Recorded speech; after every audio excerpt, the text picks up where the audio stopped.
In this video, you'll learn how to log into your Binance account using the mobile app. This guide will take you through each step to ensure a smooth login experience, allowing you to access your account quickly and securely. Begin by launching the Binance app on your mobile device. On the welcome screen, you will see a button labeled Login. Tap this button to proceed to the login interface.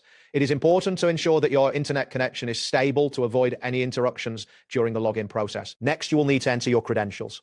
Input your registered email address or phone number in the appropriate field. After that, carefully type your password. It is crucial to check the spelling of your email, phone number, and password to avoid any login errors. Once you've confirmed that your details are correct, tap the login button to continue. After tapping login, a verification prompt will appear. This step is essential for securing your account. Depending on your account settings, you may need to enter a code sent to your authenticator app or via SMS. Make sure to submit this code within the time limit to ensure a successful verification. Once you've entered the verification code, wait for the login confirmation. The app will process your information, and you may see a loading indicator during this time. After a brief moment, your dashboard will load automatically, indicating that you are now signed into your Binance account. That wraps up today's guide. Thanks for watching, and catch you in the next tutorial.